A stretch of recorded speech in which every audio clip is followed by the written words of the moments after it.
Hey everybody.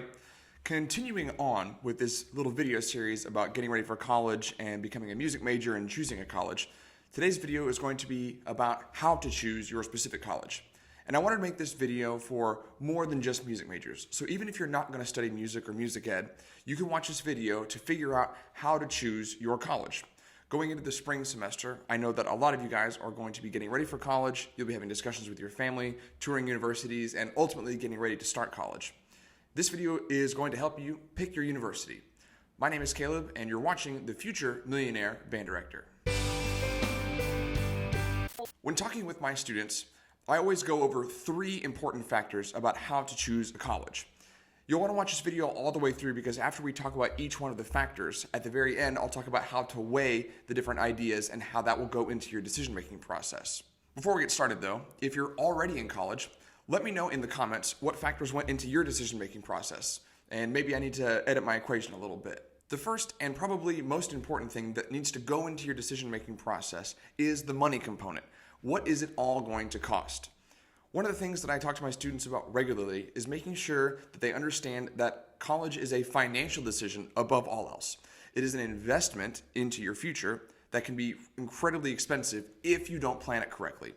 I have some friends who are in their 30s, still have thousands and thousands of dollars of debt, and I've even got a few friends who have privately told me that they think that they'll be in debt literally for their entire life. To say that this is the most important financial decision that you're making at this point in your life is absolutely true. The first step that you're going to want to take is talk to your parents. You should have a mature adult discussion with them about if they have any money at all set aside for you to go to college. I can distinctly remember the night that my parents sat myself and my twin sister down and said, we are going to be giving you this much money. You can go to the community college or you can go to Harvard, but this is how much money you're getting from us.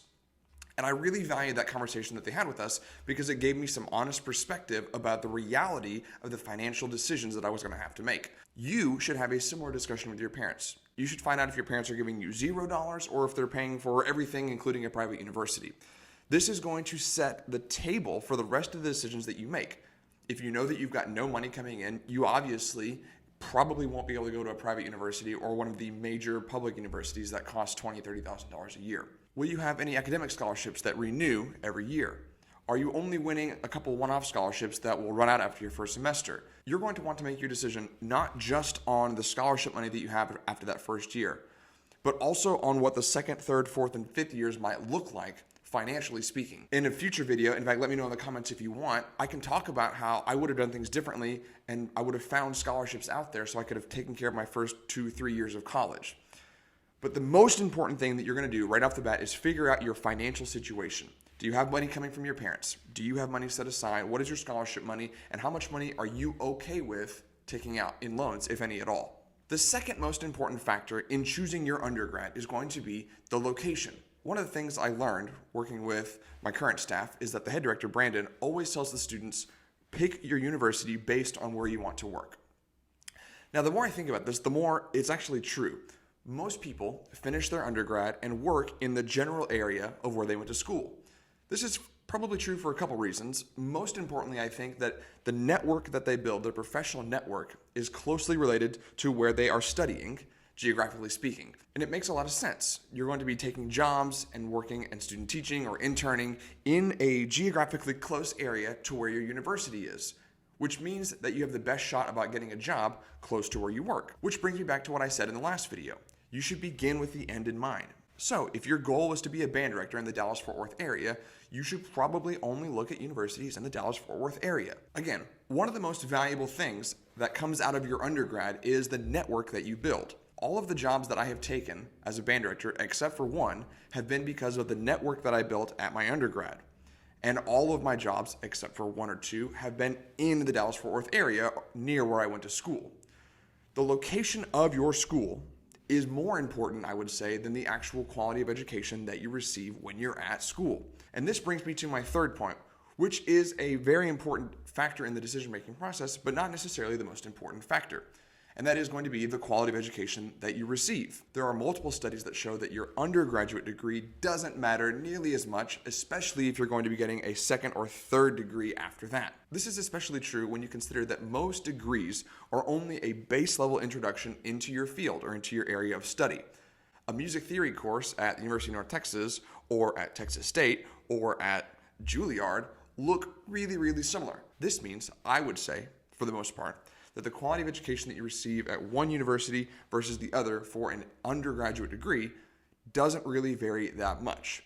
Now, there are a whole slew of other factors that go into what makes that degree worth anything, but the quality of the education itself, the information that you're going to learn, is basically the same. This is why I would say that it is, of the three, the least important factor that goes into your decision-making process. Now, let's say that you've gone through all of these three things. You figured out your money situation, you know where you want to teach, and you picked the best school in that area. Each one of these factors is weighted differently. For example, I tell my students all the time, if they get a free community college experience, they should take it. They should knock out those first 2 or 3 years of basics and prerequisite courses before they go on to their actual university of study, because they've been given tons of free money, which is the first factor. This also means that if you've been given $0 and you have no scholarship money, geographically, your options are limited. You should probably only go to school in an area where you can continue living at home. Each one of these decisions, obviously, gets weighted differently depending on your unique individual situation. In fact, in the comments, let me know what your situation is. Maybe you need some advice. I'd be more than happy to help. In fact, I do this with my students all the time. Now, as we wrap up, you'll notice that there were several important factors that I did not include in my list. When talking to my students, I tell them that their campus or student life doesn't matter at all. I tell them that the athletic scene that they will be going into doesn't matter at all. The size of the university doesn't matter at all. The rec center, the quality of the dorm, the quality of their student union, all of these factors, in real talk, just raise the cost of the university. These are all superficial things that make your experience and lifestyle more enjoyable while you continue to rack up lots and lots of debt. In conclusion, you should figure out your money situation, look at where you want to go geographically speaking, where do you want to work, where do you want to live, and then finally, look at the quality of education that you're going to receive. Remember, this is a financial investment. Will you be set up for success with no debt and a strong network to work from? Or will you have the degree, but you'll be working off that degree for literally the rest of your life? As I continue to make videos going into the spring semester, I'm going to keep talking about getting ready for college and how to make college decisions. I know that in the last video, there were tons of comments about how to manage your time if you're a music major. You can be on the lookout for a time management video coming soon. You can also be on the lookout for some hacks on how to be more successful at your music undergrad, including some things that I wish that I would have done when I was a music undergrad. If there are any other ideas that you have moving forward, let me know in the comments. As always, give the video a like. Go ahead and subscribe if you haven't, and thanks for watching.